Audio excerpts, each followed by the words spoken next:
What's going on, everybody? On YouTube, can y'all hear me on YouTube? Can y'all hear me on YouTube? I think I had a mic problem. I think I just took care of it, but y'all let me know if y'all can hear me.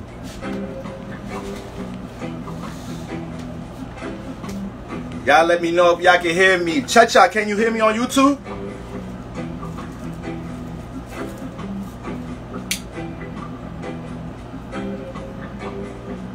What's going on, family? Full moon in Gemini, full moon in Gemini, sun in Sag, full moon in Gemini, full lunar eclipse moon. So we're going to break down what a lunar eclipse exactly is as well. You can't hear me still? Damn. Damn, that's tough. That is tough. Might have to be an IG night. Might just have to be an IG night, y'all.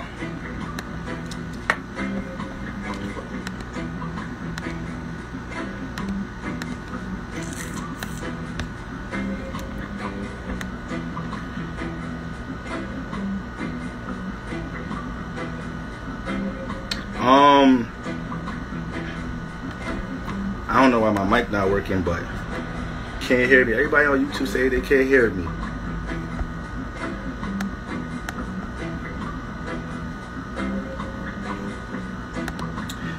Yeah, I don't know what's going on with this, family. We're not even in the Mercury retrograde. This is crazy, y'all. This is crazy, y'all. Alright. I'm thinking, should I even leave the live stream on to see if it's gonna play after? Yeah, I don't.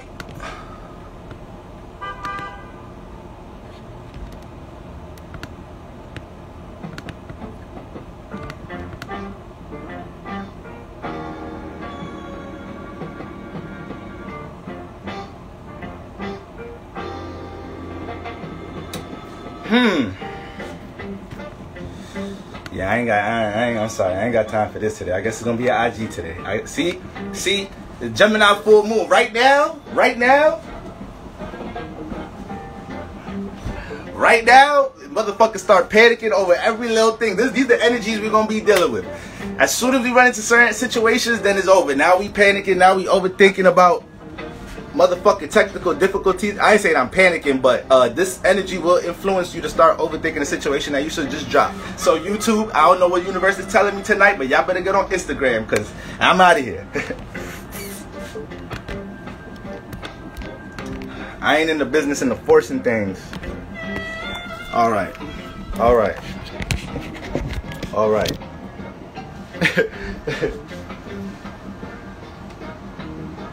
So my fucking hair is still wet and shit. So, alright, family. So when we talk about this Gemini full moon energy, we know when we talk about full moons, this is a time to detach. This is a time to release. Every time we look at a moon transit period, the sign that a moon is in, that's the energy we need to be reacting and responding to. Alright, but when it's a full moon, them vibes is too high. When it's a full moon, we gonna be influenced to overdo it when it's a full moon, all right? And that's what we don't want to do right now, okay? A cheat code to help us balance the energies and the vibes of what we're dealing with on a full moon is to tap into more sun energy. So right now, the sun is in Sagittarius. That's the energy we want to be tapping into right now, aka trying to find ways to see the bigger picture in the things that we're overthinking about, in the things we're trying to critique, analyze, and observe in our relationships. Because Gemini's mutable air. So this is being mutable and adaptable towards being changeable within the thought, adapting to how other people think and communicate. That's why Geminis talk y'all be talking y'all ways into career. Y'all be talking y'all ways into all type of opportunities. Because your ways of being able to analyze relationships, analyze how somebody else connect with other people and be like, wait, this person be giving opportunities to that motherfucker that people that be coming off like that. So shit, I don't got all them attributes, but let me change up my communication method a little bit. You feel me? So when we look at Geminis, you guys are really the wizards of communications in all different spectrums. But when we look at the energy of a moon in Gemini, that's different. That's way different. It's way different than a sun in Gemini. Alright? So with the moon in Gemini, we're reacting and responding to thoughts. And sometimes These thoughts that we react and responding to, we could think they're feelings, all right? And they not. You just adding on to some shit. That's how you save yourself during a full moon period. Let me move this ring, like this heat killing me. That's how you save yourself during a full moon period. You don't allow yourself to add on to you already overthinking, all right? Now, the area of life that you're going to be overthinking about shit going to be your house, whatever house you have Gemini in, all right? So we need to understand that.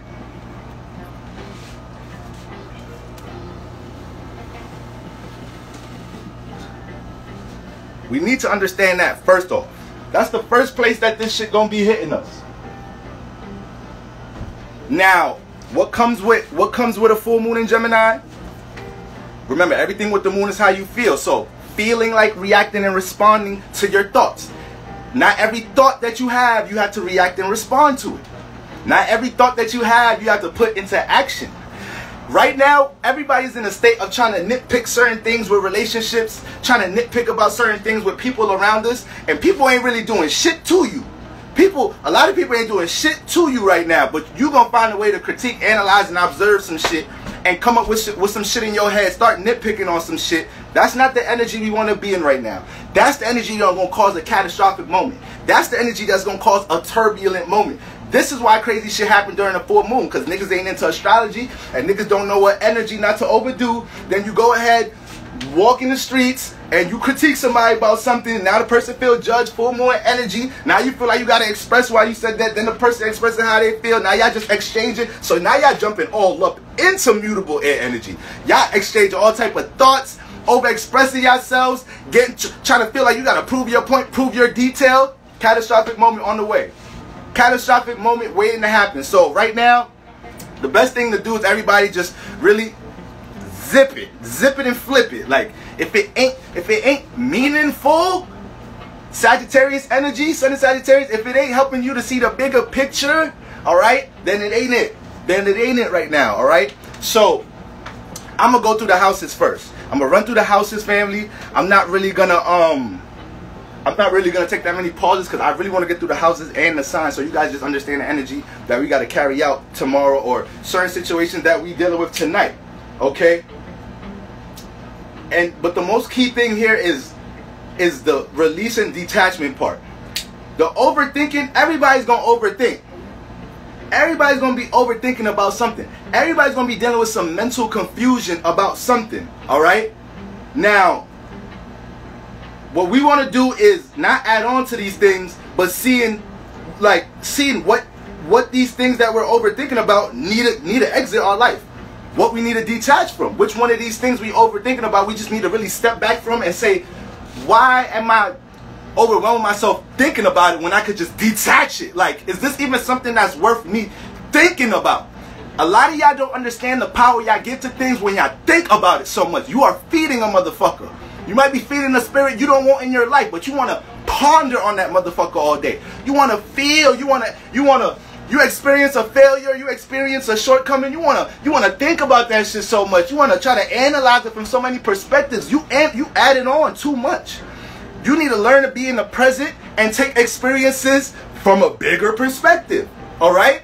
If you can't see a sign, you ain't about to see a sign trying to force yourself to see a sign. You just not in alignment. You just not in a certain frequency vibration to see certain shit. Universe be trying to talk to motherfuckers all the time, but people don't be in a certain frequency vibration, or niggas be paying attention, thinking, feeling about too many other things that can't even receive the signs that's for them. Your spirit guys having the most frustrating time trying to get you to download some shit, cause you always thinking some shit in a relationship, in a half-ass relationship. The relationship half-ass already. The person put in a half-ass effort, but you overthinking about it. That's the first step right there. That's it. You don't even need to break nothing down. All right. So, first house.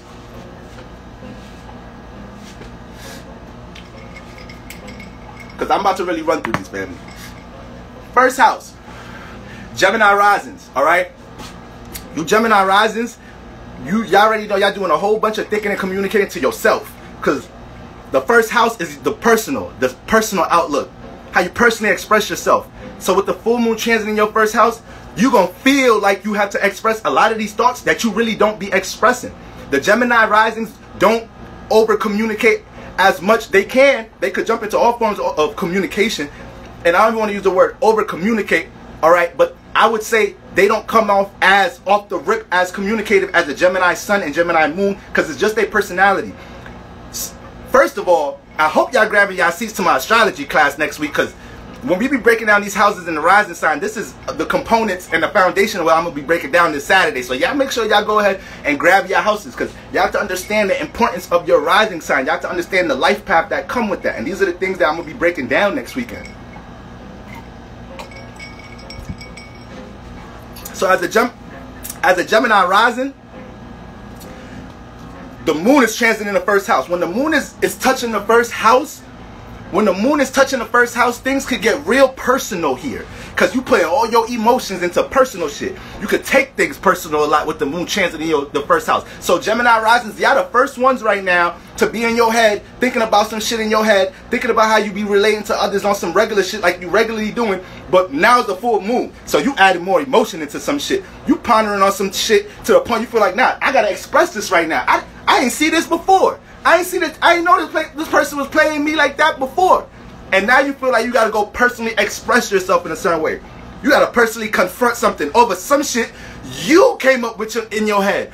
Over some evidence that probably ain't even like validified as a Gemini rising. And this is when it comes to your personal people, places, and things in your life. Personal relationships.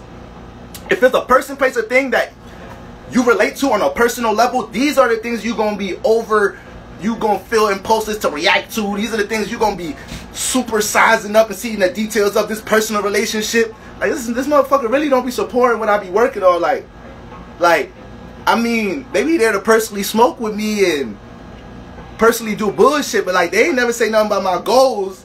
You feel me? And this is the first friend, and this the first friend to repost your shit. But you thinking of all type of, cause the full moon gonna show you where you unfulfilled at. If it's full moon time and you feeling unfulfilled, you feel like you need something in your space, you know you out of alignment. So you need to use this time to release and detach. If it's a full, I'm gonna say this again. If it's a full moon and you feeling unfulfilled, you feeling like you don't have something that you should have in your space, you are out of alignment, and you need to use this energy to get your shit back together. You need to use this energy to see what you got to put a depth to. All right. So for the most part, the first house, you're gonna be analyzing your personal people, places, and things in your life. You're going to be developing a whole lot of different perspectives and ways of looking at these people, places, and things. And you're going to feel compelled to express these things if you feel like you're aware of some shit now. Be careful that you not dissected some bullshit. Use that sun in Sagittarius, which is transiting your 7th house. That's keeping you aware of how you connect to others on a one-on-one level this season. Pay attention to that energy, aka look at the relationships that you've been forced to pay attention to. Look at the people you've been connecting to on a one-on-one level, and look at those relationships and be like, now which one of these relationships is meaningful, got some purpose, have some substance. Now you're going to be able to see, that's going to be like a little cheat code to let you see what you got to do in your first house, what you really was overthinking about, how to see the bigger picture of your personal issues. All right, because right now the sun is trying to show you, yo, you need to have more relationships with meaning. You need to start dating people that relate to your forms of spirituality and your belief system. All right, that's what this season teaching y'all Gemini risings right now. Okay, and y'all, and with this lunar eclipse, with the moon going through here, we feel the lunar eclipse make us use our moon as our actions, our moon as our sun. So the ways you feel, we using that for our sun chakra, where we want to express it, we want to take action on it. On regular days where it's probably a thought, a feeling that you would be better off letting slide. The full moon be like, the full moon be like, bitch, hold on to that feeling. The full moon be like, motherfucker, you go feel this shit today. And I'm going to force you to express, I'm going to force you to use your sun right now. With the lunar eclipse, y'all can say the moon is looking at herself right now. She's not reflecting the sun. She's looking at herself, all right? So that's just by default. Your actions is replaced by your moon right now. So the ways it's so subconscious for us to really express the shit we would not really express in a regular, you know, situation. Or Geminis, y'all think Geminis talk a lot? Listen, if y'all think Geminis talk a lot, not saying Geminis don't talk a lot, because you have some introverted, extroverted Geminis, depending, you know, maybe you got a Gemini with a Mercury in Cancer, they a little bit more introverted or whatnot. But the thing about Gemini is whether the Gemini, if you meet a silent Gemini, don't think ain't nothing going on in their head. Now, don't think that. You meet a Gemini that don't talk too much, don't think they ain't analyzing, observing, sizing some shit out, getting comfortable and familiar with they new surround. Don't think that. Don't ever doubt that. So, right now, Gemini risings, them same thoughts that y'all keep to yourself, keep to yourself. It's not the state to jump into us of proving anything right now. Now, and once again, when you do detect the people, places, and things in your personal life that ain't helping you grow, ain't helping you give no substance, all right, do what you got to do to detach, release. If y'all jumping into any forms of communication tonight, tomorrow, that shit better be as settled as possible. It better be like, I honestly want to tell y'all to wait to the moon in Cancer. I honestly want to tell y'all situations y'all know y'all got to confront. Don't even do the shit right now. Don't even call or text the motherfucker right now. And if you do, keep your temperament cool, calm, and collective, because we're not in a state of really understanding how other people are about to receive things right now. Because you thinking about some shit, you want to communicate it to somebody. Shit, that person experiencing full moon in Gemini too. So that person may be overthinking some shit. You don't know what you bringing on somebody's plate, and they not even thinking about what you thinking. What you think about is not even some heavy shit. What you thinking about is some shit that you personally caught a feeling and emotion about. Now you got to express, get it off. Somebody got to hear you. We cannot jump into that energy right now. We cannot jump into that shit. Now, motherfucking Gemini in the second house, Taurus risings, all right? Taurus risings. Hold on. So I took some notes.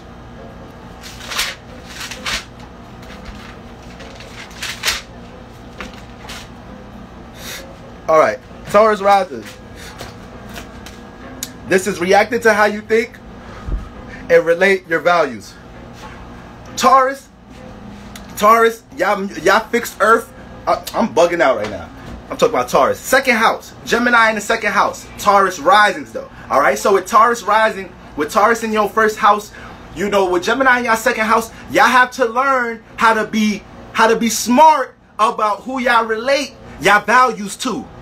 Y'all are personally about your value system. Your life is learning how to personally structure your value system in reality. The second house, when it comes to your actual house of what you value as a Taurus rising, all right? Just having Taurus in the first house, you value your personal issues, all right? Like, you don't waste time on shit that ain't personally connected to you. So with Gemini in the second house, you're here to learn how to connect your values with others. You're here to learn how to network your values with others. With the moon transit in the second house, you're overthinking your values.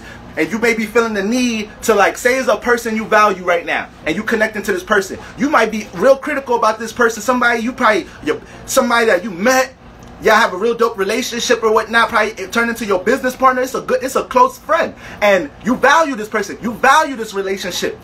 This is, right now, you'll start looking at this person like, what have you done for me lately? That ain't it. That is going to cause a catastrophic turbulent moment right now. That is going to cause a catastrophic turbulent moment right now. Looking at the people, places, and things that you value and trying to find what ain't it about it. Trying to find how it ain't working. Trying to find out how it ain't supporting your values. And this is a motherfucker, this is an environment, this is a situation, this is a job that's been supporting your values. That's been keeping you secure in certain areas, but you got full moon chance in the second house, so your emotions is high when it comes to your values, and you're overthinking these things. Don't lash out on these people.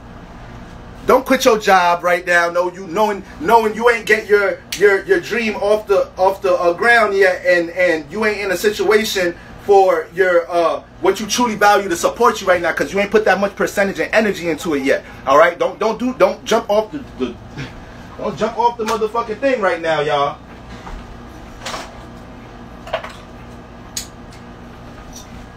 Okay, what you want to do is use that sun in your 8th house right now that's making you pay attention to your passions, making you pay attention to your desires and your motives, and it's trying to have you see the bigger picture and the meaning and reasoning of why you have these desires and motives, and use that to step back and now look at your values. Now look at how you've been putting bad energy into something you value. Not criticizing somebody you value. See how you personally have been valuing the wrong shit. That's how you use this full moon in Gemini. But when you pick up on these things, when you pick up, oh damn, I've been planting seeds into this relationship. I've been planting seeds into this business, aka these people, these relationships, or this situation that I'm valuing. And this, you may just be able to see some details you ain't seen before with the sun, with Gemini in the 2nd house, Taurus rises. So this is the energy you want to be in. Okay. Now Gemini in the 3rd house, Aries risings. Now as an Aries rising with Gemini in the 3rd house, I call this mental confusion from your familiar surroundings. Now you got Gemini in your 3rd house. Gemini in the 3rd house. 3rd house represents your familiar surroundings, your local environment, how we develop our communication method. People, astrologers gonna tell you, you're gonna go on YouTube and look at these videos and whatnot, and astrologers talking about 3rd house is how you communicate, whatever is in it, how you communicate. But the way the 3rd house develops your natural communication is by how you relate to your familiar surroundings. When you come into this world, you have a local environment you're in. You may have siblings, some relatives, some distant cousins. There's going to be people in your neighborhood. There's going to be people you go to school with. These are all people, places, and things you become familiar with. This is 3rd house energy. You got a sibling. Your sibling know how to braid hair. You learn how to braid hair from your sibling. Now you have a 3rd house trait, something you just picked up from your familiar surroundings. Gemini rules this house. So for the most part, with Gemini here, y'all Aries risers be placed in situations where people in y'all local environment, familiar surroundings, be making y'all niggas overthink about how y'all personally express yourselves. Because y'all Aries risings, y'all got Aries in the 1st constellation. Y'all are the definition of the birth, of the first, alright? Not even so, y'all definition of the birth in the 1st before we even talk about Aries suns, because you got Aries, that constellation in there. So you have all constellations in the houses they're supposed to be in.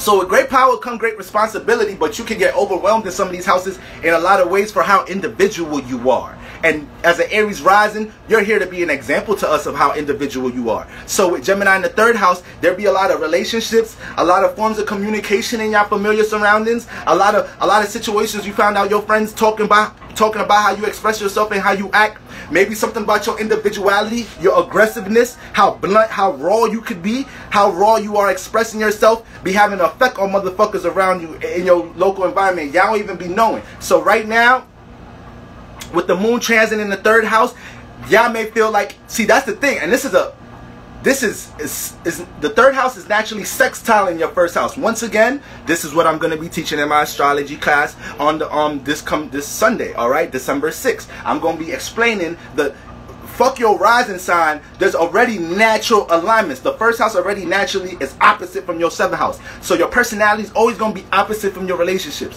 Your relationships is always going to teach you about you. Your 4th house is opposite from your 10th house. So the home is opposite from career. So sometimes, a lot of times in life, in movies, in your personal life, and a lot of other people's experiences, their career clash with family. Some of their ambitions and their goals and what they want for their social status clashes with the people, places, and things they care about. This is natural. This is life.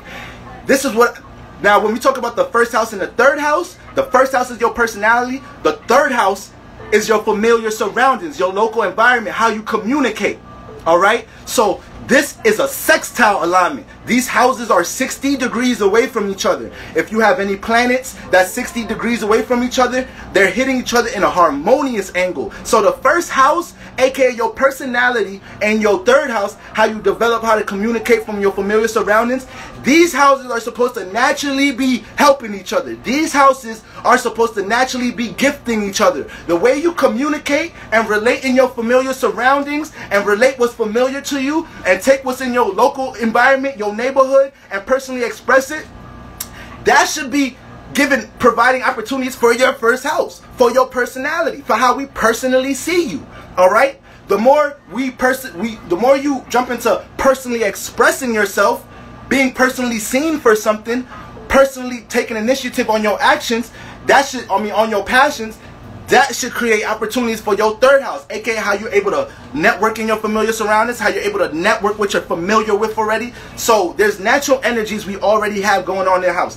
Universe already got alignments for us that we gifted in certain areas. We got opportunities in certain areas. But if we don't know these things, we don't know these things. Until we keep incarnating and reincarnating in one lifetime, we just wake the fuck up. Alright? So shout outs to everybody in the chat. Shout outs to me, because we woke the fuck up. We here this lifetime. We here this lifetime. I don't know how many fucking lifetimes it been, but that don't fucking matter. That don't even fucking matter. And at this point, I've been deep on this journey to the point to understand it ain't my responsibility to overwhelm myself trying to get people on a certain page. No, you walk your motherfucking path and align with motherfuckers who be fucking with you, who say, damn, you so creative, damn, you mad open-minded, damn, I never looked at religion, government, society like that, damn, what's a moon sign, I always felt like that, that makes sense, damn, boom, boom, boom, boom, boom. Those the motherfuckers I like them motherfuckers. I want to build relationships with them motherfuckers. Them motherfuckers could have conversations with my future children. Them niggas can have conversations with my future children. Shout outs to Robbie. Shout outs to Robbie. Just signed up for the class, alright?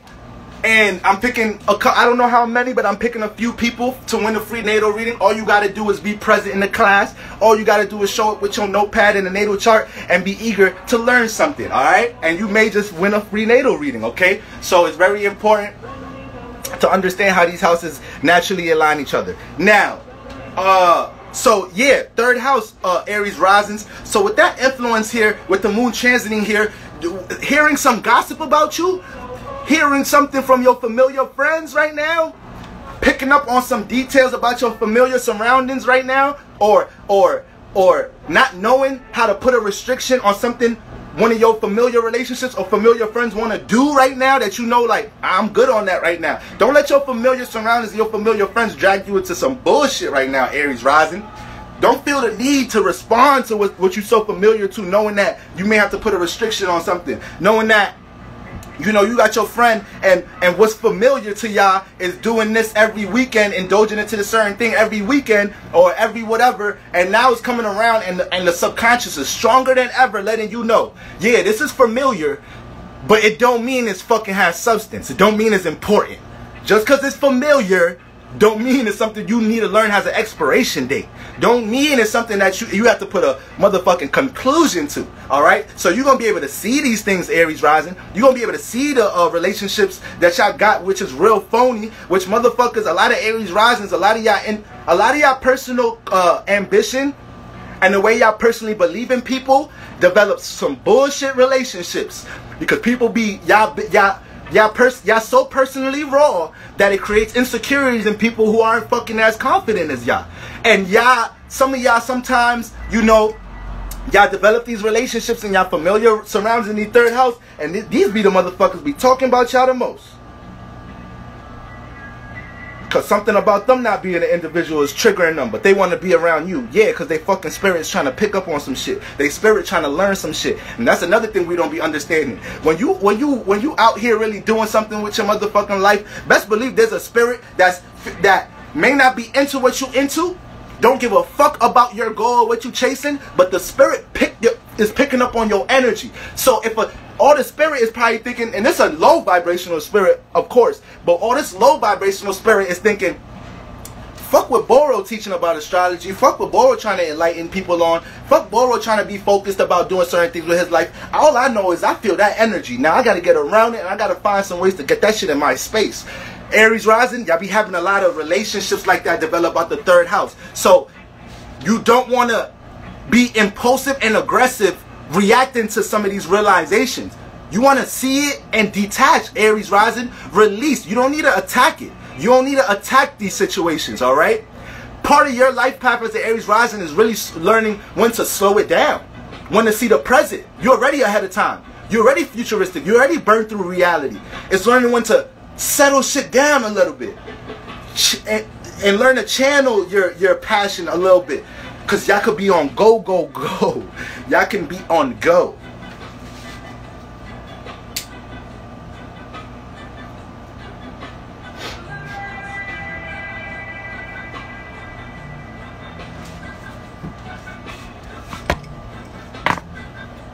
Now,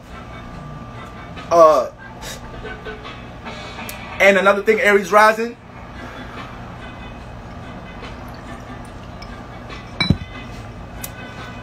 Y'all want to be paying attention to that sun? Y'all want to be paying attention to that sun transiting your motherfucking 8th house right now in Sagittarius. Sagittarius in the 8th house got you Aries risings. Y'all Aries risings be speeding through experiences in this lifetime. See, alright, this is the Aries rising life to me. Like, I heard one of my favorite teachers, astrologer Dolo the Pilot Man, which I learned a whole motherfucking lot from, alright, on a metaphysical level as well than astrology. But he was making a reference as to how we have to understand celebrities have a lot of responsibilities. Somebody with a lot of light has a lot of responsibilities. Things come with that. And they have to learn to manage these things and not get washed up in these responsibilities. But because they have so much responsibilities, because they have so much light, this is why a lot of these celebrities have to just be on their downtime in some point in their career. Because you get so much experiences, so much crazy shit happening every day. Meeting these type of famous people every day. Experiencing all this shit type of every day. Y'all think celebrities don't be into spiritual shit? You're bugging. You're bugging. If we ran into spirituality, what the fuck makes us think they not running into it? They not watching astrology behind the scenes. You feel me? They not asking their astrologers directors, acting astrologers, yeah, when should I launch this movie? When should I launch the trailer? Alright? When should I drop this album? So, for the most part, he was saying, you know, with them having so many experiences, they have to learn how to settle them shits in, not get washed up in so much shit happening, but you not being able to extract what these experiences mean. This is why solitude is the motherfucking key to some spiritual enlightenment. Solitude and privacy is a motherfucking key for you to connect to the shit that you was naturally connecting to when you was motherfucking 1 minute year old. But then a year later, 2 years later, 3 years later, this indoctrination, this program, this indoctrination, this program, this indoctrination, this program. Now we got to do some work to really find the fuck out what the fuck we was here to be doing in the first place. And this is why I motherfucking love astrology. This is what we doing right now. We remembering what the fuck we here to be doing. So that's how I compare Aries rising life. Some of y'all experiences go so goddamn fast. Y'all be so goddamn personally ahead of time. Y'all gotta learn to slow y'all life up a little bit and make sense of these experiences. Make sense of what you're learning. That's what the sun in the 9th house trying to teach you this season. That's what it's trying to teach you this season. Gain some awareness to bring to your 1st house. Because the 9th house that's transiting your house is naturally in alignment with your 1st house. It don't matter what signs. Our 9th house is naturally trining the 1st house. So these both fire houses. So what you experiencing overall in life is supposed to help your personal development. And how you personally express yourself are supposed to create experiences for you to spiritually grow. 9th house. But if a motherfucker ain't personally expressing himself, you ain't learning shit. You ain't learning shit. If you ain't personally expressing something here, if you ain't personally expressing something, what experiences are you putting yourself in to be able to learn some shit, to see some shit, to see what people do gravitate towards in your personal experiences, to see what attention you can gain, to see what you can build, to see what people think about you, to see if people want to offer you opportunities. Like, so every house is there's missions in these houses. All right.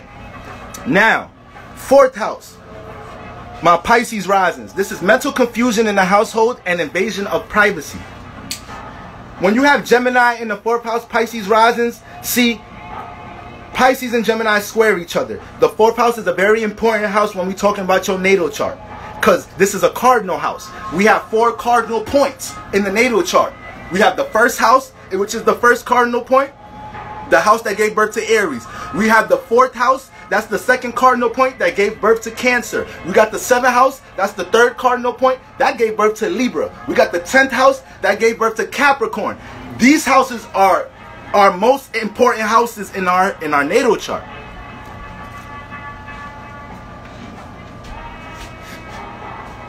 Your sun sign is your actions. Your sun sign is your actions. Your moon is your reactions, your emotions. But when we get to your first house, your rising ascendant sign, we get to see what your rising ascendant sign has to learn on its personal life path through its travel through the houses. So every different rising sign, shout out to Kiara. Kiara just grabbed her a seat for my astrology class next Sunday. But when we look at the first house, the sign that's in your first house has a life travel, that you're going through. AKA you have different constellations in each house. These constellations are influencing a certain energy. But these energies, we're supposed to see the house lords, which the house lords are the planets that rule these energies in these houses. That gives us a direction on what to do in these houses. This is what I'm teaching on Sunday. This is what I'm teaching in my course that I'm working on. Okay, so this is why I want to do the class, so you guys can get a picture of part of what's going to be in this course. I'm getting to the root level of everything. Now you guys should be able to get out this class, and this is just a portion of it on Sunday. Be able to look at your chart from a whole nother perspective. Look at your mama chart from a whole nother perspective. Look at your child chart from a whole nother perspective. Look at your motherfucking partner chart from a whole perspective. All right, and we just breaking down the houses, which are to me the most important things. So. Yeah, so the first house, back to these cardinal points, the first house is the personal expression house. Cardinal, all cardinal signs are dealing with, the cardinal energy period is dealing with initiating, starting, the push out, the birth, all right? That's why I told you the other day, cardinal signs need to learn to finish what they start, because they're always on start mode, they're always on go mode, they're always on create mode, all right? But they got to learn to follow the course. But when we have the first cardinal house, that's the personal expression house. Then the personal expression house, your personality, your personal outlook in life, the first house has to learn lessons in the fourth house, which is the home environment, your heart chakra, how you create emotional stability, how you deal with feelings and emotions, how you relate to domestic issues and family matters, how you deal with the people, places, and things you care about, that you put emotion into. So everybody got a lesson to learn in that house. The seventh house, now this is your opposite. These are the two opposite houses, all right? So this is the house, your personality. The seventh house is your one-on-one relationships. How we initiate, how we relate to others on a one-on-one level, all right? So this is why we all, fuck a twin flame, fuck a soulmate, fuck a soul tie, fuck a karmic relationship. You learning about yourself through relationships by spiritual nature. The first house across your seventh house.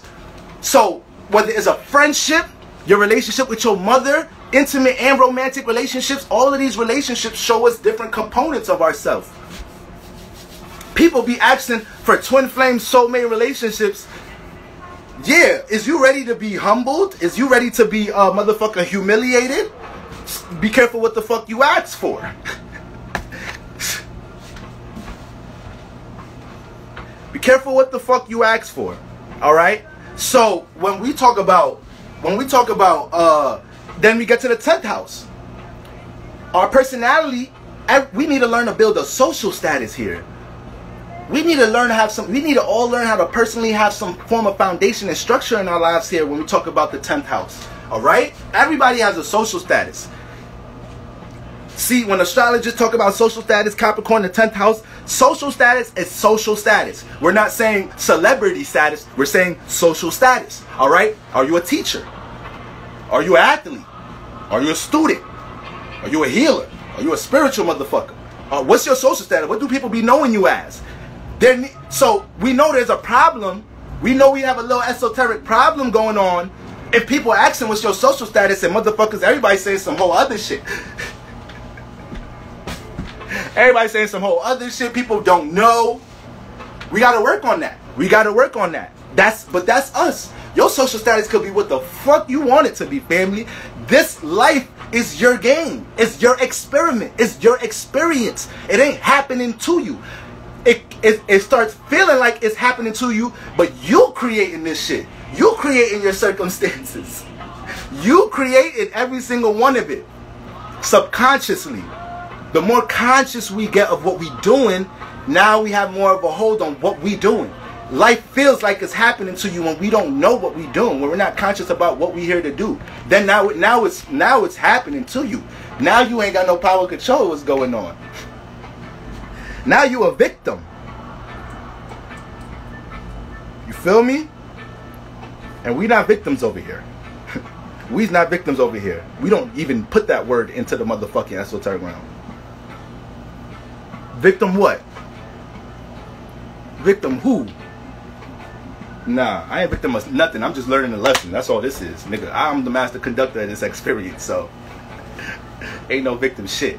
I just must have subconsciously did some shit that got me in a certain position. It's all good. Play as fuck up. It is what it is. Now we gonna spiritually fix this shit. But I just wanted to talk about the cardinal houses because it's very important. So 4th house, Gemini in the 4th house. Mental confusion in the household and invasion of privacy. So all Pisces risings, y'all have to learn. Y'all got Gemini in the 4th house. So y'all be Pisces rising, y'all be experiencing forms of manipulation. Your motherfucking family be gossiping about you behind your back. Like when it's family reunion time and it's niggas is always asking you what's up with your life, invading your motherfucking privacy, asking you when you gonna get married, asking you what are you going back to school. When your home environment might be a lot of people in and out the house. All right, a lot of that for y'all Pisces rising. So just for y'all personal, y'all already spiritual Pisces rises, but a lot of that shit get distorted in the home with Gemini in there. A lot of that shit get distorted with a lot of shit that's going on. With all the ways you gotta overthink about shit going on in your family environment, with your family relationships at times. So right now with the full moon transiting y'all 4th house, this is a period where you're gonna feel like, nah, fuck that. They gonna hear it. They gonna hear that shit.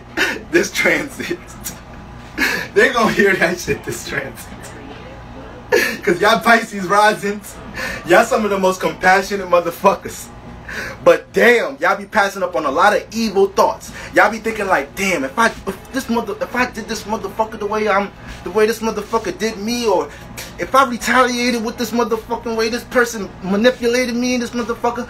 And remember, the 4th house is the family environment. But listen, the moment something is close to your private space, the moment something is in your motherfucking heart, the moment something gives you a vibrational tingle, drop that motherfucker to the 4th house.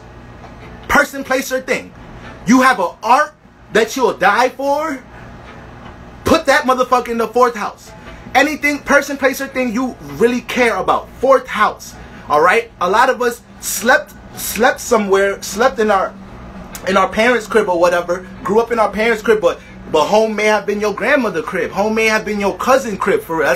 That's where you really felt at home at. You feel me? So that's 4th house. When we talk about parts of the body, 1st house, the head, 3rd house, throat chakra, lungs, 4th house, we talk about the heart chakra. That's what we talking about. All right. So right now, look at things from a bigger perspective. Right now, Pisces rising.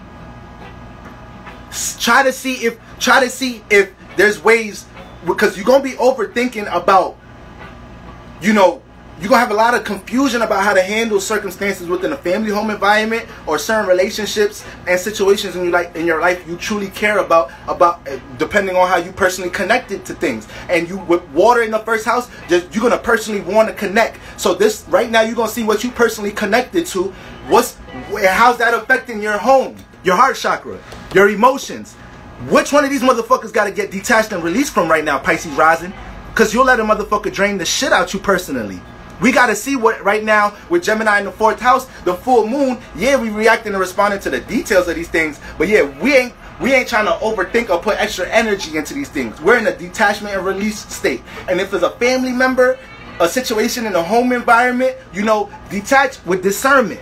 AKA, there's a lot of situations where we subconsciously we know when to confront the situation, and we know subconsciously when this person needs to learn a lesson and know how to say they fucking wrong. When they need to learn that's how to admit, every spirit need to learn to be in that state. Every spirit needs to learn how to be in a state of humbling your motherfucking self, seeing where your pride wasn't where it was supposed to be at. All right, seeing how big your ego was. All right, so shit, I'll be the first person to tell you, especially with my alignments, I'm a motherfucking Libra. We already subconsciously know relationships. If we cheating and we doing somebody wrong, we know what the fuck we doing. Libras, this is why Libras come off manipulating relationships, because they know how relationships work. They know how to give and manipulate to take. So they understand one-on-one connection. So if you in that type of state, you can't allow yourself to be overcompensating for a motherfucker that they know they spiritually wrong. How we try to be making up, seeing the potential and the good for motherfuckers that We know they wrong.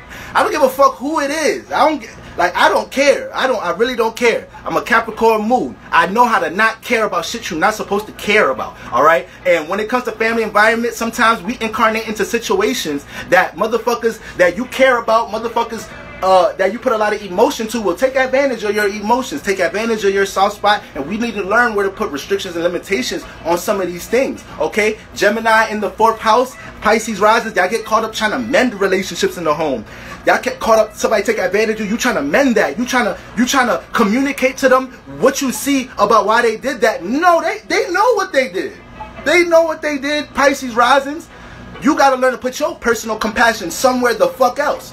You got to learn to build home outside your home sometimes with Pisces or Gemini in that 4th house. So, you don't want to, lash out on nobody in the family home environment.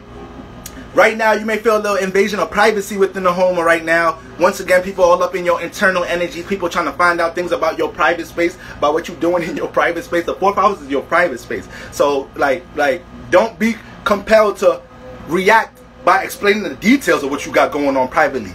And put in some, and you ain't gonna react so just logically. It's Gemini in the 4th house. Yeah, y'all know how to express yourselves with some damn emotion when it's time. When y'all feel, when y'all back against the wall, Pisces risings. So the moments may just come right now within the family home environment, people, places, and things y'all care about. Be careful. Look at that sun transit in your 10th house. Think about the bigger perspective about how you want to broadcast yourself to the world. Think about your bigger, broader perspective about your social status and what you're trying to build. Maybe how you jump into a catastrophic transformative moment in the 4th house right now may fuck with that. All right. So motherfucking, so yeah, Pisces rising. Now we got 5th house, Aquarius rising. Okay. Feeling like expressing your confusion, overthinking your creative attributes. Alright? With Aquarius in the 5th house, I'm bugging out. Not yeah, Aquarius rising. So with Gemini in the 5th house, y'all have to learn to express how you think. Y'all need to learn to relate y'all creative attributes. See, y'all got air in the 1st house. Y'all got air in the 1st house because y'all Aquarius. But this is that that fixed air. This that Saturn air, aka I personally relate myself when I feel like there's some substance into it. When I feel like it's a part of a relationship, network, or organization that I could build some shit. That I can have my individual role in and have my detached sense of being able to relate to y'all when I want and just play my role and get what I need. Because y'all see the practicality in relationships. Y'all meet somebody and y'all know, oh, you work there? Oh, you got experience with that? That correlates perfectly with what I got going on. This could be a fruitful networking opportunity, all right? That could be it could be in a heavy, desirable, negative space, or it could be in a positive, uplifting space. We have a lot of Aquariuses that are like natural humanitarians, always doing things for other people, all right? So, for the most part, with Gemini in the 5th house, this house is teaching you how to learn how to network your creativity though, okay? And the more you know how to connect and build relationships about what you creatively, artistically into with the things that you're creatively working on, that's gonna make more opportunities for how you get to personally build with others, how you could do what you want to do as an Aquarius rising and build structure amongst your environment and build relationships, fruitful relationships that have resources that can connect and do things for people outside of y'all.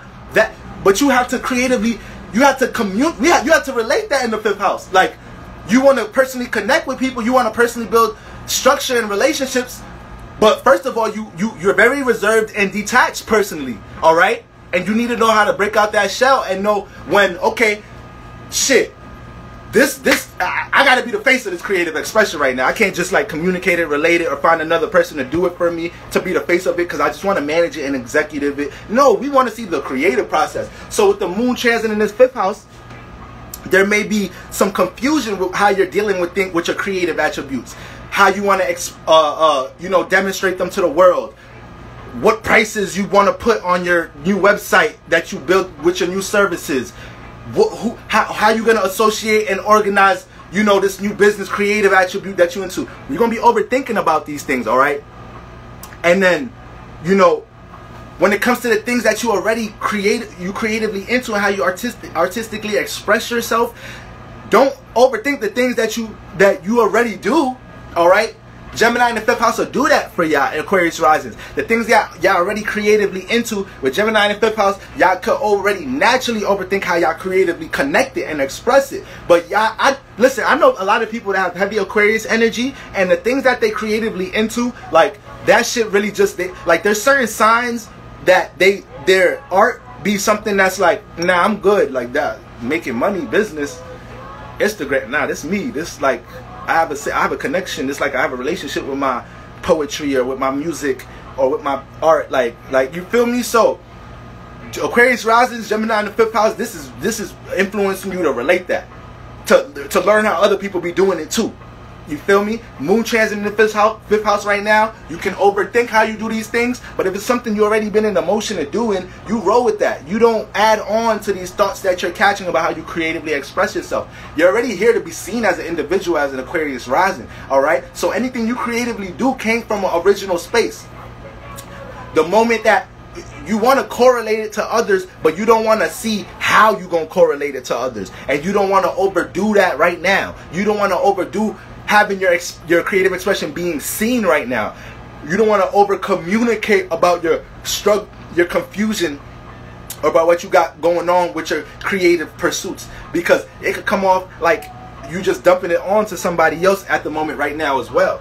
A lot of us could be playing out these full moon energies in other people's lives right now. We could be the one dumping off this energy in somebody else right now, or we're gonna be able to, or we're gonna be attracting it. So this is what we understand and where it's gonna be at in the 5th house. So for on the flip side, for you Gemini, Aquarius risings, Gemini in the 5th house, y'all may attract situations where people have something to say, critique about how you creatively express yourself, or how you express yourself, period. Because the 5th house is dealing with creative, artistic expression. Entertainment is a fire house. All fire house is dealing with how we express what we see and feel. Okay, so just have with somebody critiquing or saying something about how you express yourself. Right now, you can feel influenced to overdo it, overexpress. Like, nah, you ain't really see my expression. This is my motherfucking expression. Oh, now you think you know about how I personally express myself. This what it is. Let me set you straight. That could cause a catastrophic, turbulent moment right now. Remember, y'all, fire burns through reality. So that's like the impulse you could catch right now. Damn, I didn't even get to see. Somebody just signed up for the class on Sunday. I didn't get to put a tab down and see the name, but shout out to y'all. All right, filling up some seats pretty quick. All right, y'all. So that's what we're dealing with, Aquarius risings. All right, don't overthink what you're creatively into, how you express yourself. You're an individual. You're here to show us how to be individuals, but it's tough when y'all navigating this motherfucker and dealing with certain power control issues in y'all personal life. When y'all dealing with certain situations when y'all did come off opposing rebellion. Fuck that. Now y'all gotta. Y'all start fucking up. All Aquarius sun moon risings, y'all all start fucking up when y'all trying to find ways to correlate to others. That's when y'all come off weird. That's when y'all come off awkward. When y'all coming off just being y'all, that's when we be like, damn, this motherfucker creative individual as hell. That's unique as hell. Like, the moment you start trying to be like us, that's when we like something off about this person. So shit be deep when you're not walking in your energies, when you're not claiming your power. Shit be deep. So that's the 5th house. 6th house, overthinking about your routine. Capricorn risings, overthinking about your routine and what you're working on at the workplace. The 6th house is how you deal with scheduling, organizing, and routine, your day-to-day routine. And this is why I also manifest into dealing with health and fitness, because that's the opposite spectrum of working on something, dealing with the fatigue. So 6th house, a lot of Virgos end up dealing with pharmacy, health, being doctors, trainers, fitness. You got heavy planets in the 6th house. You got some Virgo energy in some type of shape or form. You probably into, shit about your diet. You're already naturally picky. Virgos don't just be eating anything. Virgos be like that, naturally fasting and shit.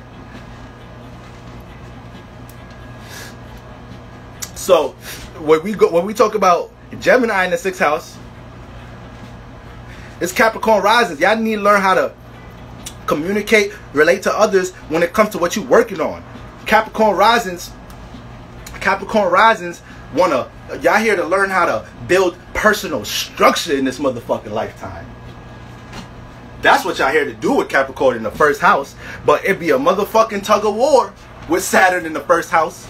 With that Saturn influence in the first house, Capricorn risings, it be a motherfucking tug of war. You be experiencing a whole bunch of restrictions, limitations, and boundaries with your personal resources. You be watching a whole lot of motherfuckers not use their personal resources that they got. You just sitting here like, universe, y'all niggas is just playing with me. Y'all niggas is just playing with me.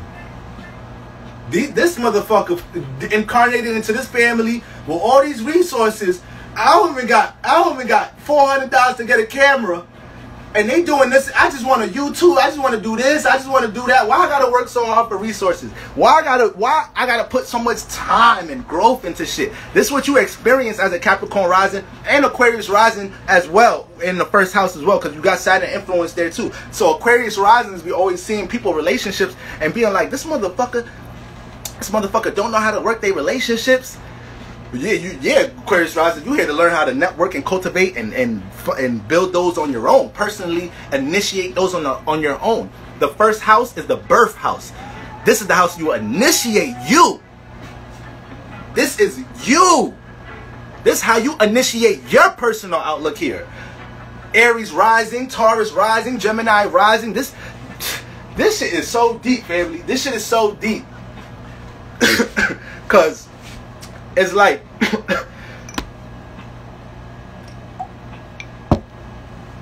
from an astrologer perspective, when I'm looking at people's charts, cause people are asked, what's my purpose? What am I supposed to be doing here? And it's like, when you're asking those questions, you're kind of already out of alignment in a way, because you're here to be creating you, experiencing you. Now you have different ways to do this. You have multiple formulas to develop with your energies. But we get caught up doing things the way other people do things. So it's crazy how when I'm looking at my chart, looking at somebody else's chart, and I'm like, yo, this person got this lesson here. But this lesson over here, learning this lesson helped that lesson that helps this, which we all want. You feel me? What we're all here to learn how to do. And then they got this gift, which is supporting these two lessons, but they might not be using this gift. So ain't nobody handicapped. Ain't nobody spiritually handicapped. No. Nope. It's something you not navigating right. It's something you might be doing, other people doing, that's ain't in your energy. So you dealing with way more resistance. Capricorn risers, Gemini in the 6th house, you guys are going to be feeling overthinking and having a lot of mental confusion about your day-to-day routine, how you schedule and organize things, the things that you're working on, how you relating, your business partners in that area, at your workplace right now. Y'all going to be overthinking about a lot of things in the workplace.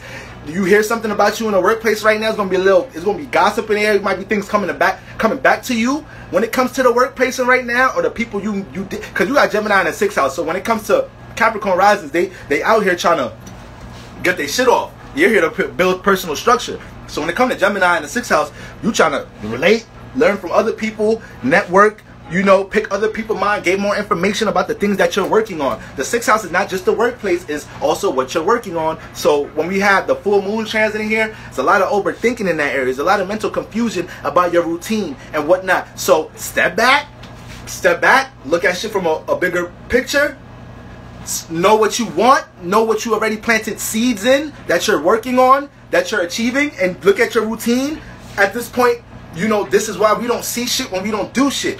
Because when we're doing shit, then there's some shit to analyze, there's some shit to observe. But an idle spirit during these times gonna be overthinking about all type of shit.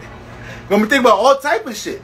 So Capricorn rising, sit back, look at what you are trying to grow in that 6th house, what you're working on in that 6th house, and just see what relationships don't support that.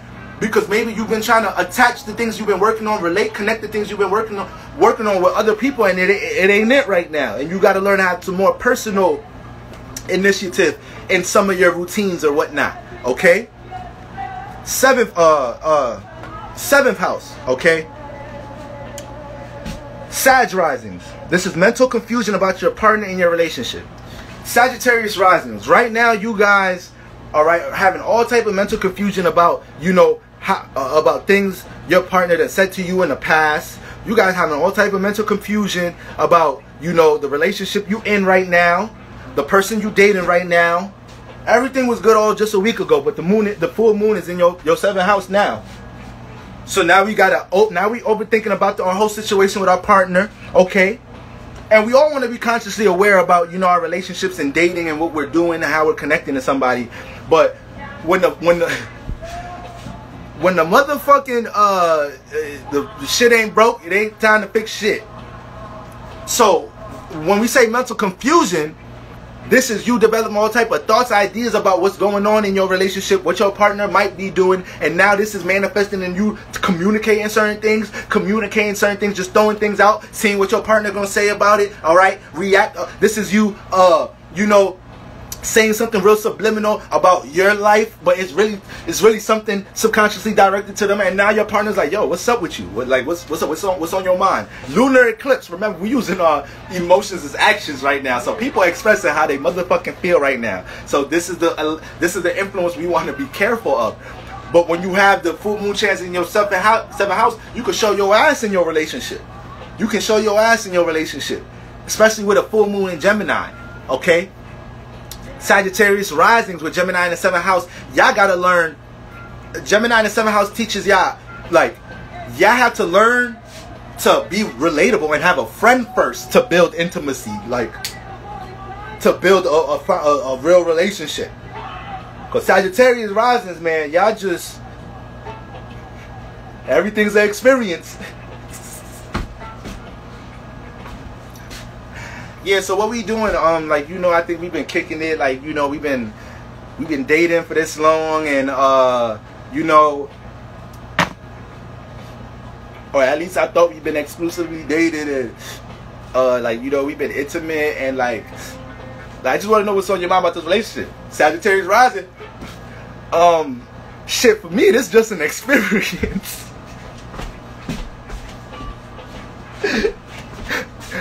I'm just learning as we go. Cause everything inside, that's how Sagittarius rises look at shit. And you got the sun transit in your 1st house, so you can show your ass personally right now. The sun love to be in the 1st house. So the sun in your 1st house, you just personally expressing yourself. You know, people patting you on your back for the shit you know, how you express yourself right now. You just basking in your sun season. And then a motherfucker, your relationship though, your relationship is like, okay, I see all that motherfucking light you getting outside, but what we doing? What we really doing? You out here like, this motherfucker slowing this motherfucker trying to slow my shit up right now. They're trying to fuck my Sag season up right now with this bullshit. I mean, you might not be a sun in Sag, but just with the sun chaz in your 1st house, sun love to be in the 1st house. It gets to have the personality scene. It gets to have some more charge, willpower with his personal expression. Get to gain more attention right now.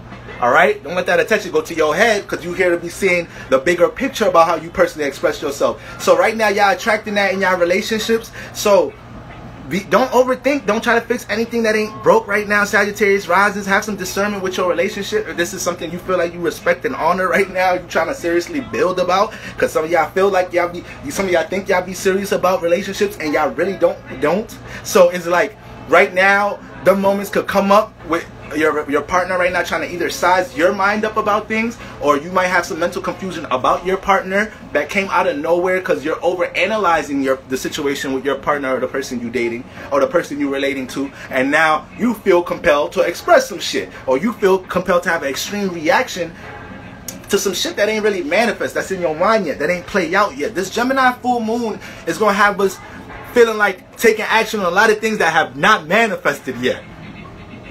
Off of thoughts, like so we got to be careful with this shit right now. All right, so this is what you want to be careful of right now.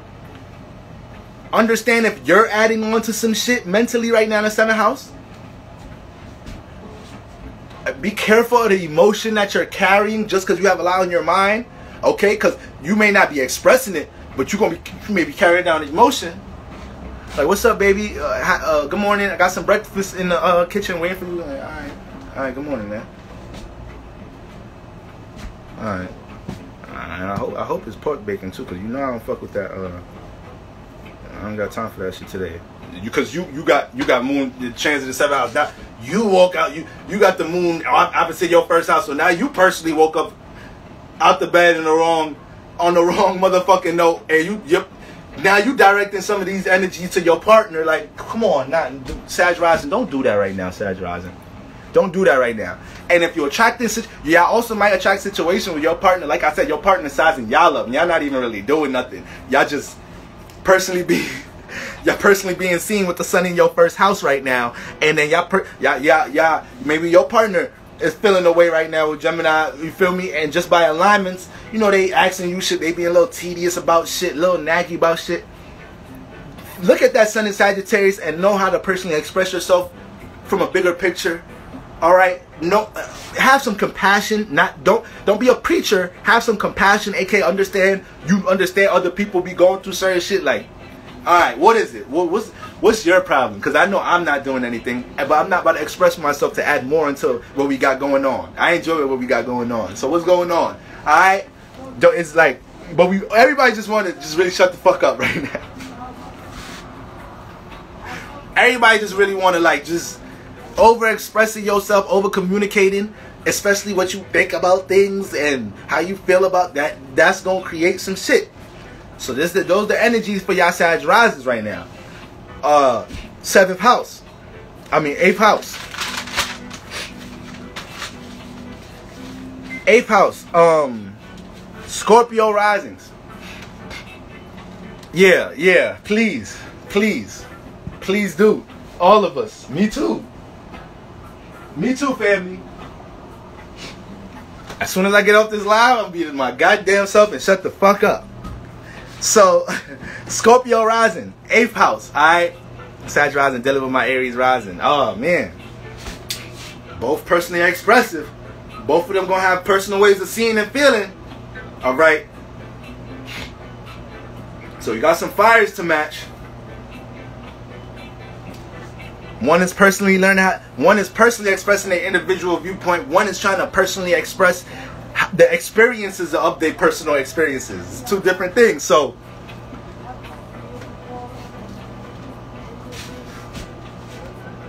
Baby Babu, both Sag risers.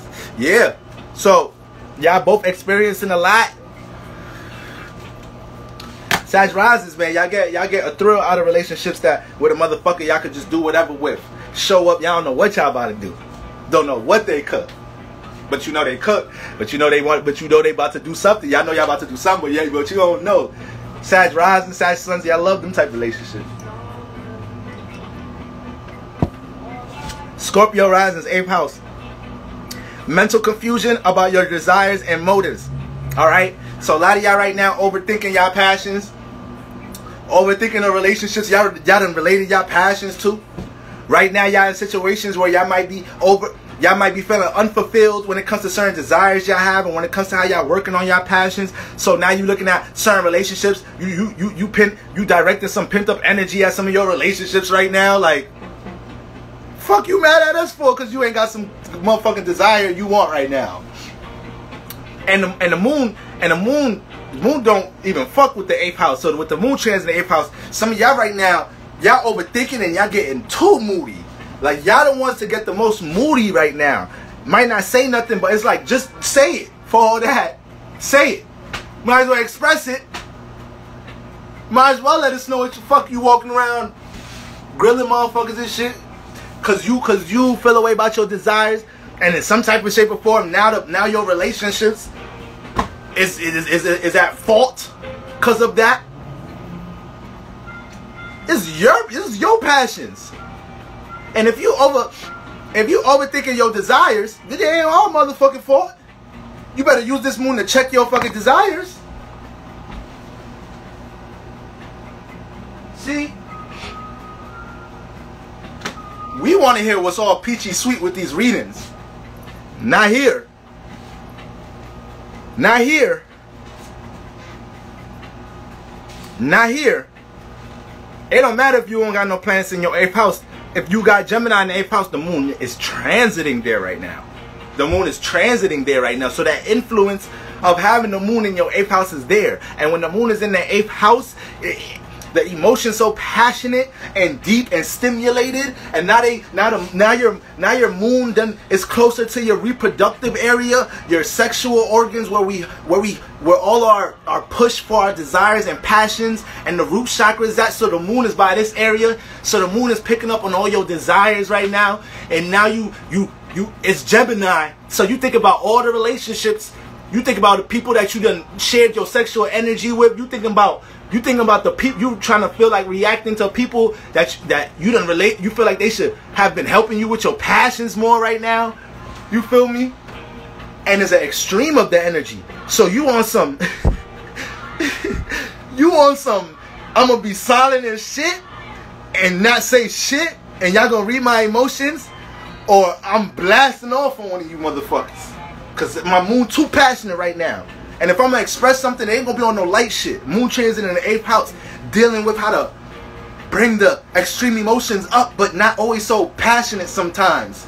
Cause it's dealing with so much depth and substance and transformation and of the currents in that deep ass 8th house. And so much shit in the dark that done fucking shook up the emotional state so goddamn much. Now this person, Scorpio, aka Scorpio moons in the 8th house, when they do express their emotion, you like, damn, that passion came from somewhere.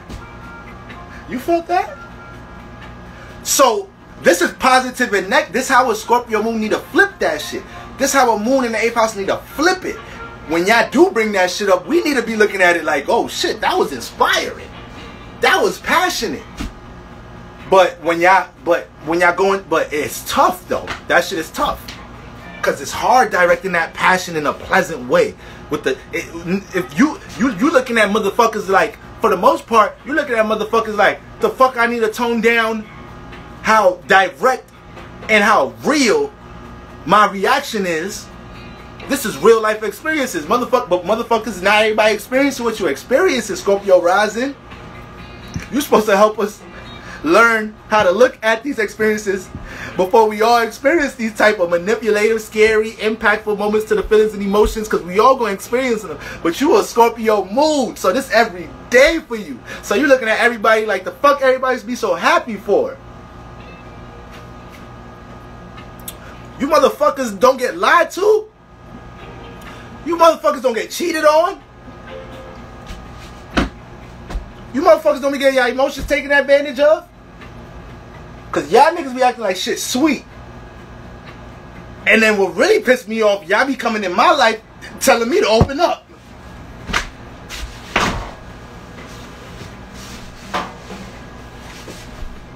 Type of shit is that? I ain't come in your life asking you shit. But for some reason, that's what I attract as a Scorpio moon. For some reason, moon in the 8th house, that's what I attract. Motherfuckers always trying to figure out how I'm dealing with the feelings and emotions because they know I'm dealing with some shit. Let me deal with it. So it's such a tug of war with the emotions and passion and desires. And with the moon transit in the 8th house with Gemini here, you're going to be overthinking. You're going to be overthinking things related. There's going to be something you really want. Desire is going to be something you really want. A person you put a lot of, it could be a person you desiring. A situation, and the way you might react and respond right now might be way too extreme to connect to that. Just chill right now. Chill right now. Scorpio risings. Y'all already personally, y'all see,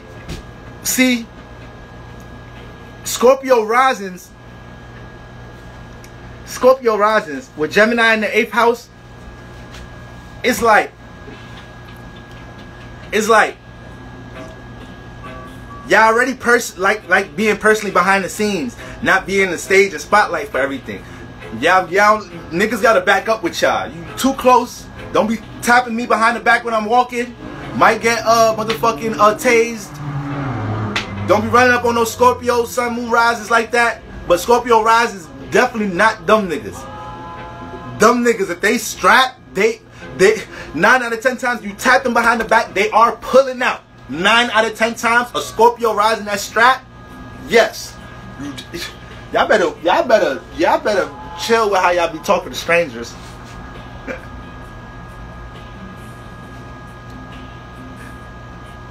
It be niggas out here just be. It be. Listen, I live in the Bronx. I grew up in the Bronx, y'all. Niggas just grab women and try to talk to them. Yo, baby, yo, like niggas, like try that shit during the full moon. You better hope she ain't got moon transit in the 8th house, nigga. You better hope she not a Scorpio moon. Get your ass motherfucking coming home. I swole as a motherfucker from that motherfucking pepper spray. Big yo dumb ass try to yo dumb ass in a relationship try to run down on something in the street, got pepper sprayed by the Scorpio moon rising. Now you coming home and can't explain why there's a big ass motherfucking the slap face 5 fingers. What do 5 fingers say to the face? There's motherfucking 5 fingers on your fucking face. Explain that shit. Explain that. So it's moon transit in the 8th house. Y'all gotta chill with what y'all doing right now to connect to what y'all want, to connect to y'all desires, to who y'all expressing, who y'all feel like y'all gotta express shit to about y'all desires right now. Cause you overthinking about your passions, you overthinking about why you ain't connected, why you don't have the shit that you motherfucking want in your desires and shit. This ain't the time for it. This ain't the time for it, Scorpio risings. You already be chill to yourself and shit. Just keep it like that. Just keep it like that right now. Alright? Remember y'all, this is a transit. This ain't the last Gemini full moon, but I'm saying we don't gotta make 1 day, 2 days our whole life. Something about human beings, we be making 1 day our whole life. And the next week, as soon as Friday come, as soon as our check come, and shit all sweet. But don't remember when your ass was begging and crying 2 Sundays ago during the Gemini full moon. Don't remember when, yeah. So family, chill during this transit. Chill. 10th house, Virgo, no, excuse me, 9th house, Libra rising. This is mental confusion about your spiritual path and belief systems, all right? Libra risings, all right? Libra risings, y'all personal life path is deep. Y'all personal life path is fucking deep. When we talk about certain numerology numbers, and there's certain number, if you a 1 life path, 7 life path, like you got some, you came here with some shit, but with great power come great responsibility. Libra risings, y'all really came here to learn some shit. Your whole motherfucking chart opposite. So with Libra in the 1st house, y'all are here to initiate how you want to personally express yourself and have a way of relating that to others. Not find a way to relate yourself, to express yourself through others. Not trying to get everybody into your personal space, all right, to see what you got going on. No, the 1st house is initiation house. You got to initiate something that you can relate to others, all right? So, like, if we look at numerology, if you're on 1 life path, you're here to set the tone with your individuality. But when you get in the esoteric space of trying to get confirmation of the things you individually got going on, now you out of alignment. That's a very powerful life path. 2 life path, you here to relate that individuality, all right? So you here to be an individual, but find a way to relate that to others. So you're dealing with relationships. Libra rising, that energy is kind of, you guys are here to find something that you personally want to relate, and then initiate that, and then build relationships from that. But sometimes y'all could be too much into other people's shit. Y'all could be feeling like jumping into too much of what other people got going on. But because y'all Libra risings, y'all learn quicker than a lot of people. When I speak to Libra risings, I be expecting to speak to somebody that got some shit to tell me. I be expecting to speak to a wise person. When I see a Libra rising, because I know I understand what you're experiencing. You have a lot of moments in your life where you're like, nah, it's not just me. It's just somebody else got to be living this shit. It ain't just me. Because I be trying to get this in this area of life. But everything, it just be, when I look at other people area of life in that area of life, like they shit just be 180 from my shit. And in this area of life, I deal with so much resistance. And I would think that's how you do shit in that area of life. But when I be trying to do it, that ain't it. So Y'all gotta do opposite things to learn how to do shit in life. So when you have Gemini in the ninth house. The ninth house is the house of experiences, the house of enlightenment. All right, the house of how we learn from our experiences to bring spiritual expansion. Whatever energy is in your 8th house, whatever planet is in your 8th house, you're gonna be experiencing a lot of these things, and you need to be able to be spiritually evolving. So there's multiple lessons in the chart.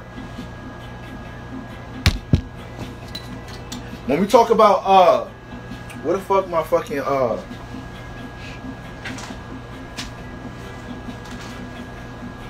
I had a whole fresh spliff. Where that shit go?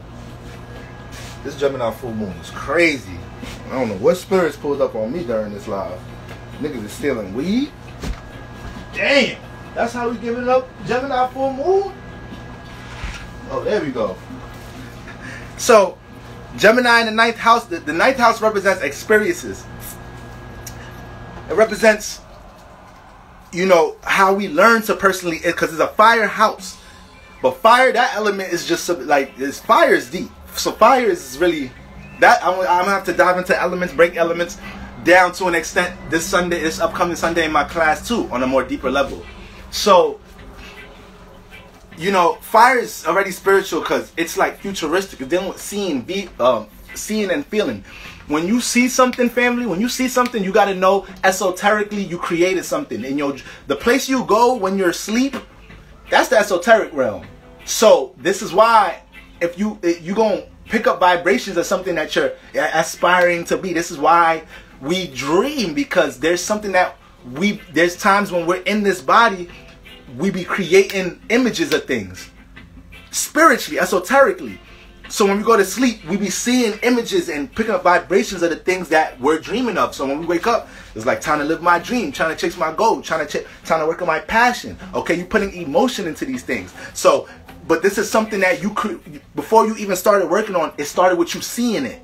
This is why fire is deep, because they be seeing a lot.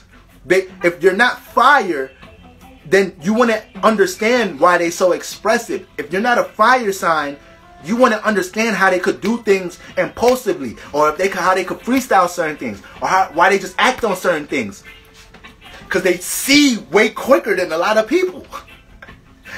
They see multiple outcomes or ways to express themselves. So the 9th house is how we learn how to express, give a light, give a vision to what we've experienced, to what we've learned, to our knowledge and wisdom. All right, that's what we're here to do. We're here to learn. Okay, so the 9th house is we got mystic houses in the zodiac, 8th, 9th, 11th, and 12th houses, 11th and 12th house. So the 9th house, you know, very spiritual house. We want to be spiritually evolved in there. So with Gemini here, you're learning about relationships on all levels. You're learning how to have the exchange of information. You're understanding, you know, what relationships are wise to even, you know, build experiences with Gemini in the 9th house. Libra risings. See, Libra with Gemini in the 1st house, Libra rising, y'all already personally relatable as a motherfucker. But sometimes you got them Libra risings that been through so much goddamn shit, they jump on the whole 180 scale. Like most Libra risings get to a point where their back is just against the wall so much in life, they jump into a 180 energy but you being in a 180 energy is subconsciously aligning your chart though, because it's already in reverse. So in the 1st house, where you got Libra at, y'all get to a point where y'all relate so much, y'all start feeling like y'all got no self-identity. Y'all say, fuck everybody, I'm just expressing my shit. 2nd house, Scorpio in there, y'all get to a point trying to connect to so much desires and your passions and things that you want, but by you just be putting so much emotion into it and you're not formulating practical ways of doing it, to the point y'all say, nah, fuck that, I gotta plant the right seeds, I gotta value the right things in order for some of my passions to grow. Like y'all gotta start jumping into 180 energies. 3rd house, y'all got motherfucking Sagittarius there. Alright, so y'all be in so many different experiences in relationships, the way y'all create misunderstandings relating to people, because you have such a way of looking at things from a bigger, broader perspective, being seeing things from a multiple perspective. All right, you pretty logical, air in the first house, but then sometimes you create resistance in your life by doing that. People don't like that it comes off wishy-washy. People don't like that you see that much perspective. You manifest relationships where people want you to have a self-perspective because they thought the way you was connecting to them, you was on their page like that, until they realized, like, nah, I mean, shit, bro, you was wrong. Sagittarius morality start kicking in within your familiar, friends, local environment. Now you wishy-washy. 4th house, you got Capricorn in there. This is where I'm gonna stop, because that shit is crazy for y'all Libra risings with Capricorn in there. All type of dysfunction in the family. All type of motherfucking restriction trying to gain some emotional stability.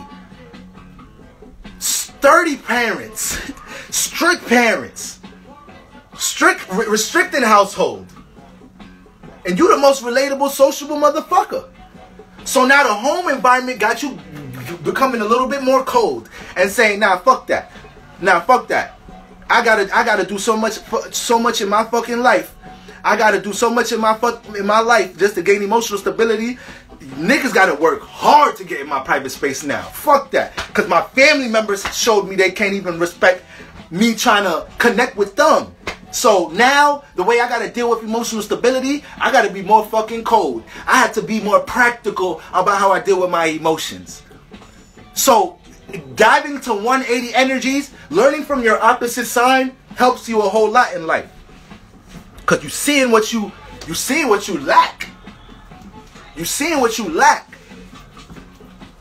But it would be wrong for me to tell a motherfucker that's a Libra rising, if a motherfucker, see, if I'm talking to somebody and I ain't know they're a Libra rising, and they telling me about the shit that they got going on in their 4th house, they telling me how dysfunctional their family was. They telling me how they moved a lot. They telling me how they was raised by their father and raised by their mom. They raised by their auntie. Then they was in a foster home. They telling me how they had to be more independent and they didn't really have nobody to lean on for emotional stability. And they had to start working early. And they realized they came into a world where they had to be the parent for their siblings. Like when they telling me that, when I tell that Libra rising, fuck those family members that did you like that. Alright? That family member should have never abused you. Should have never took advantage of you in that way. But you got to be able to say, fuck them momentarily, because you understand spiritually, you here to bring some structure to your family environment. So, you keeping a grudge towards them. If you understand what you here to spiritually do, you here to bring structure to your family and home environment. So, y'all incarnate to some shit. So, y'all could have that real cold, detached discernment toward family environment. But now, that got to be ambition to bring structure to this shit. You got to have the moments later on in motherfucking life where you talking to your parents like, yo, I understand. Like, I understand.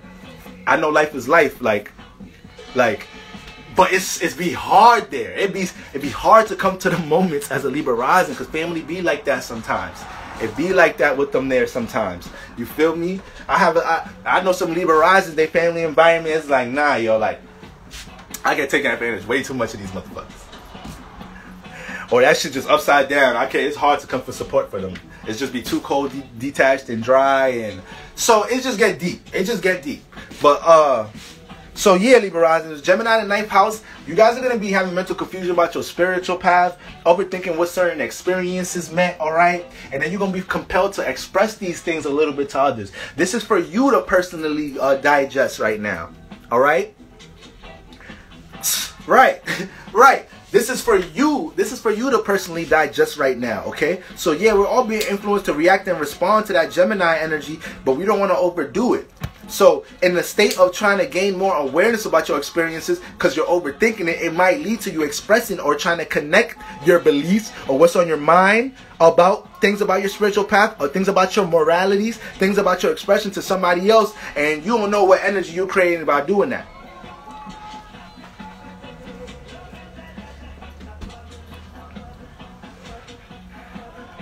When you got Gemini in the 9th house, you be creating you run into a lot of situations with misunderstandings with people, where people be looking at you like, well, I already kind of broke it down in a way with Sagittarius in the 3rd house, because it's like, just look at it opposite. You got Gemini in the 9th house, so you could get real detailed and logical about your big point of view to somebody where you create misunderstandings with others. And people be like, yo, it's not that deep, but you really just trying to see a philosophical standpoint or something. And then Gemini in the 9th house, a lot of debate wars about belief systems and shit. You trying to relate your belief systems to others, right? And shit. And no, you got to learn how to be your belief system. You got to learn how to be your form of spirituality and align with others that align with that. Now you jump into them relatable energies with people who's able to receive it. Libra risings, y'all be trying to give people things they're not ready to receive.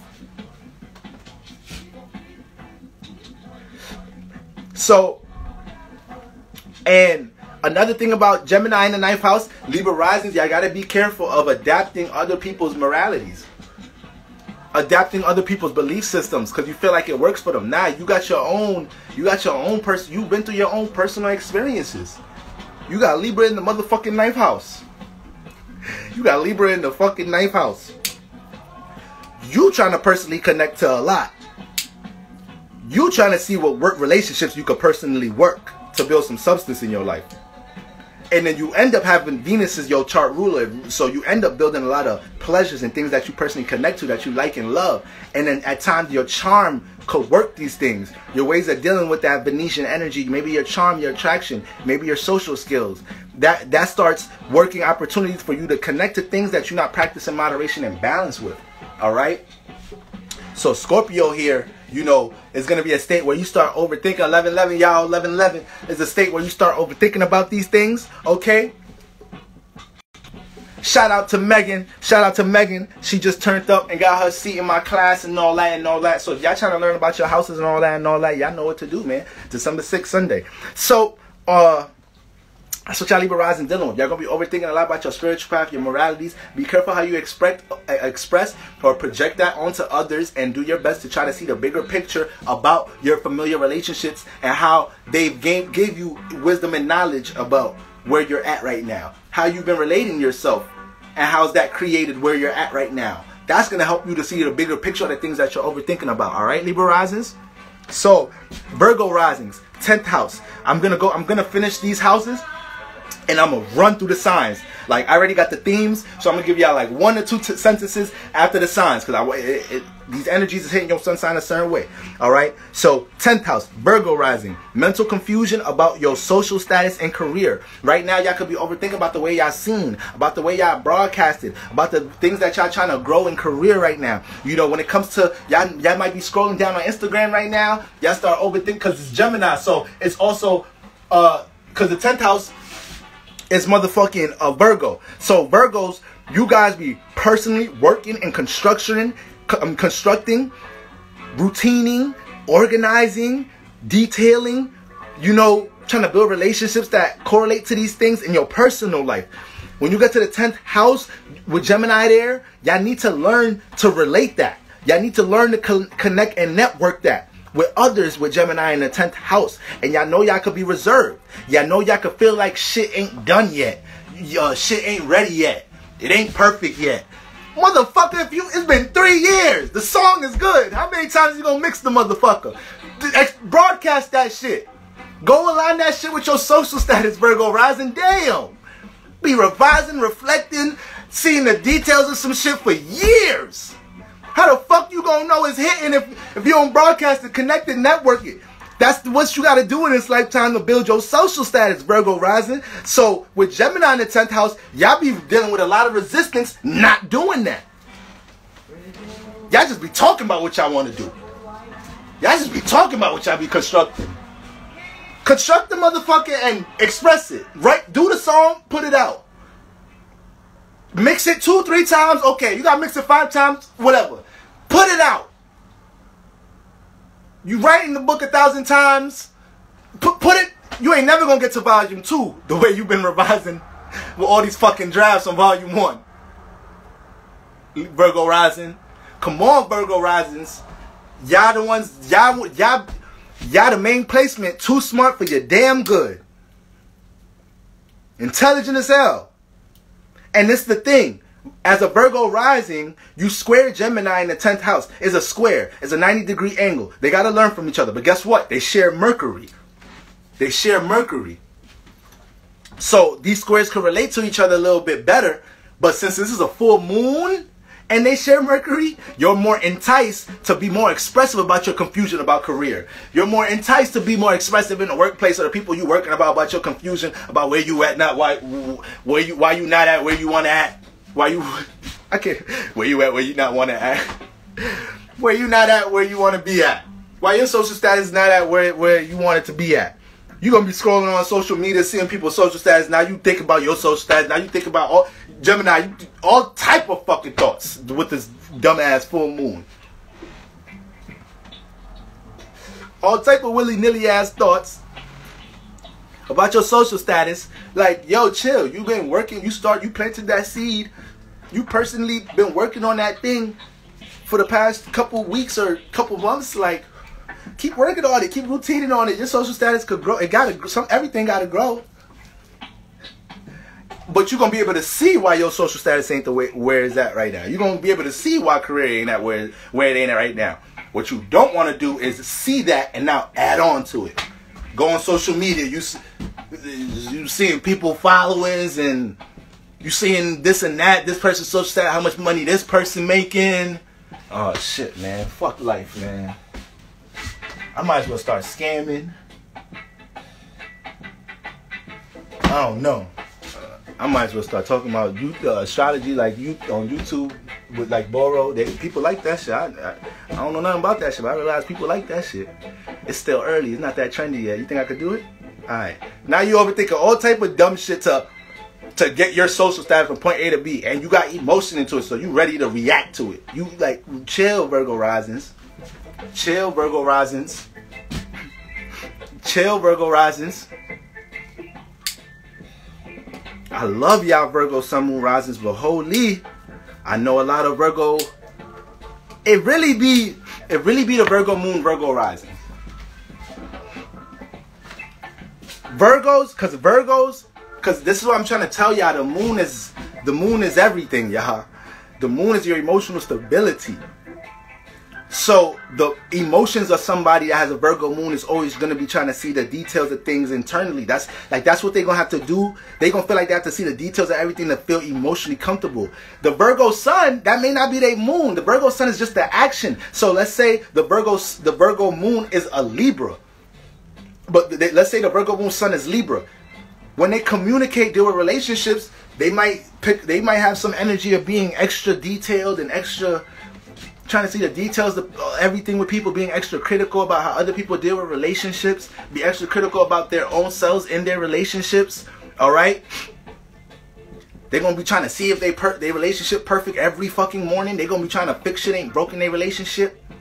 All right, so the moon is just sending the energy to the sun, and the sun gonna act on it the way its energy could act on it. All right. So the Virgo moon, Virgo rising, I know a lot. I know a lot of Virgo risings. I be like, yo, listen, man, this ain't it. The next step in this process of what you're working on is to express it. There shouldn't be 5 proofread steps. Like, do it, proofread it, express, experience, do it again. Not do it, revise, think, revise, relate to very, very, very, very close friends.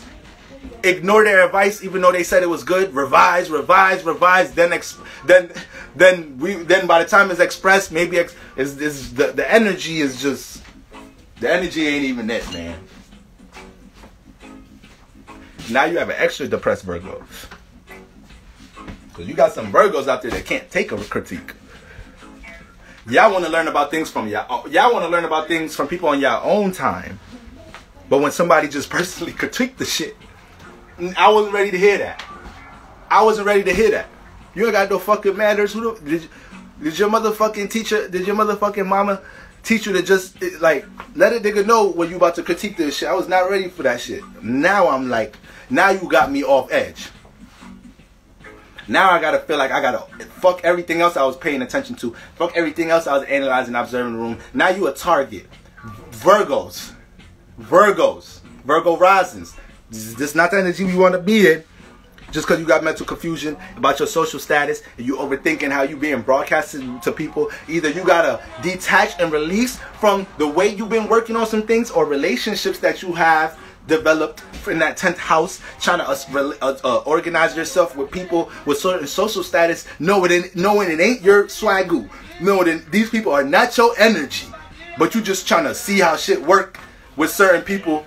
Yeah, network and associate, but the shit you personally into, not everybody. So Gemini in there wants you to network and associate, but the shit you working on in your personal life with Virgo in there, not everybody. Don't let Gemini in the 10th house drive y'all crazy like that.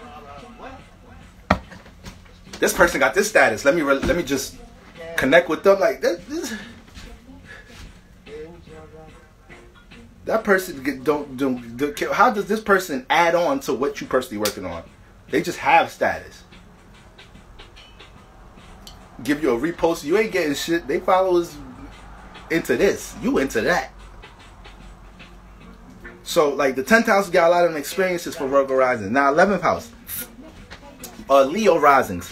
Mental confusion about your associates and your organizations. Okay. How can I find the class for next Sunday? I was trying to pin it in my comments. My comment box is acting funny. I don't know if it's I gotta update my phone.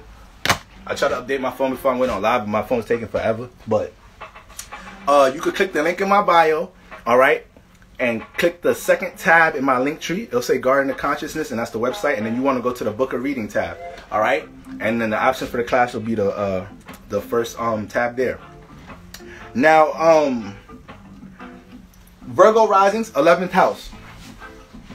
Now for you Virgo risings, it's gonna be Leo risings. It's gonna be mental confusion about your associates and organizations. So right now y'all gonna feel like you have to react and respond to the thoughts you having about the people you associate and organize yourself with the people you work on things with. All right, you're gonna be highly critical about your relationships, and you overthinking about things. You're gonna feel like you gotta connect these things. You're gonna feel like you gotta get on social media and throw subliminals right now, because 11th house govern all that connecting with the outside world. So the way you express yourself is the air house too. The way you express and communicate or relate your frustration about what you're associated with, or not being able to express your individuality in the way that you've been trying to cultivate lately. All right, for you Leo risings, because you Leo risings want to be seen a certain way.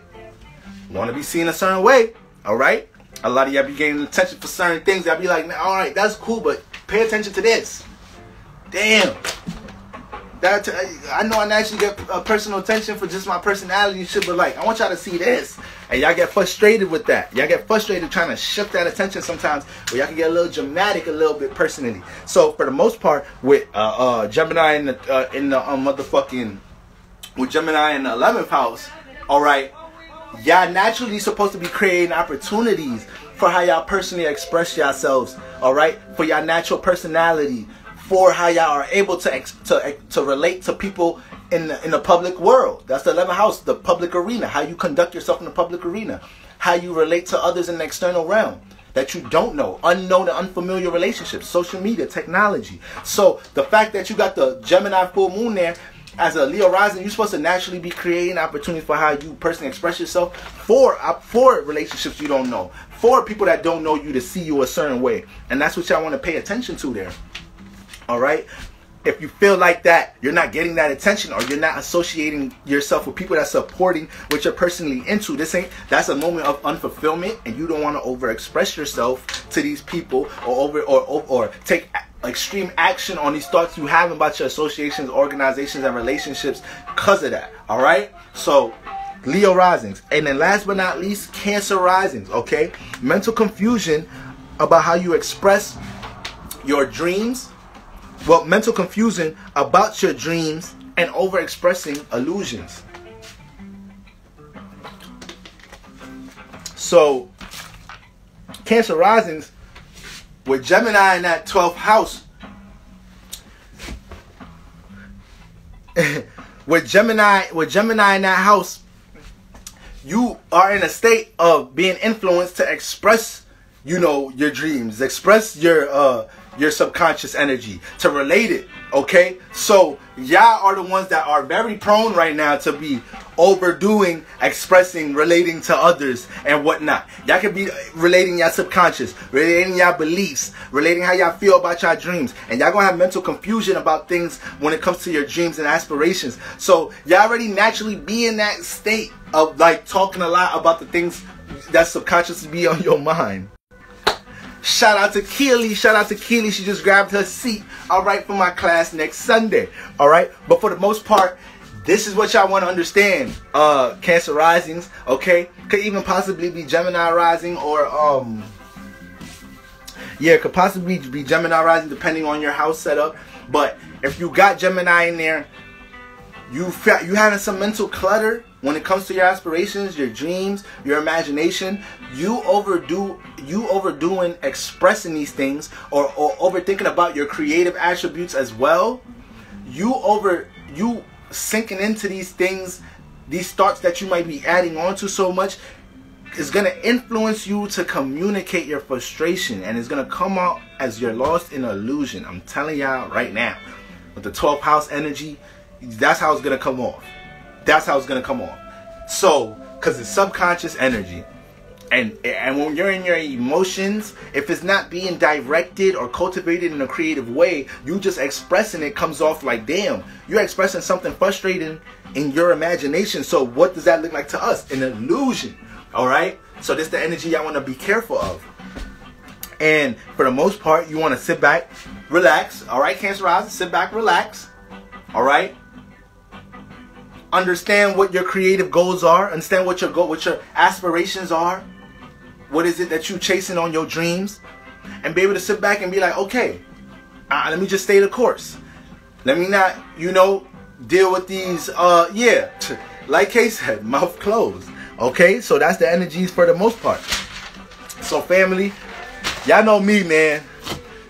I done fell into this Gemini energy tonight because I wanted to go through all the signs, and I'm going to end up doing a video, posting it up on YouTube. So that's going to be my way of making it up to YouTube tonight. All right, I'm going to do a video of energies through the signs. I'm going to post that on YouTube so y'all can catch that early in the morning or either late tonight because I'm about to go through them right now. Okay, so for the most part, family, class next Sunday, December 6th. Okay, astrology, house and house lord classes give us a direction of, more about our life path here and how to detect these things. Okay, I'm going to do my best. This is why I went on live at the same time on IG and YouTube, because I wanted to upload this stream right after on YouTube. I gotta find out what's wrong with my mic, but for the most part, I don't know if I'm gonna be able to save this. I hope I am, but if you was here, you was here. That's what it was. I'm about to upload it on IGTV though, so at least it's there. Matter of fact, I forgot about that aspect.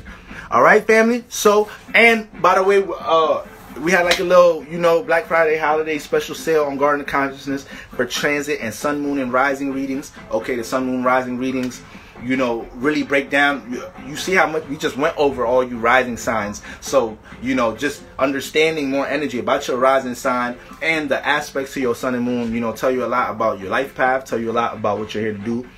Not what you're here to do, but the energies you're here to shed in a way. I'll say that. The lessons you're here to learn, the gifts you brought, and the vibrations you brought from the past life, really understanding your big three. So if y'all guys interested in that, that'll be up for a couple of days or whatnot. Alright? So, peace, family. Don't over communicate.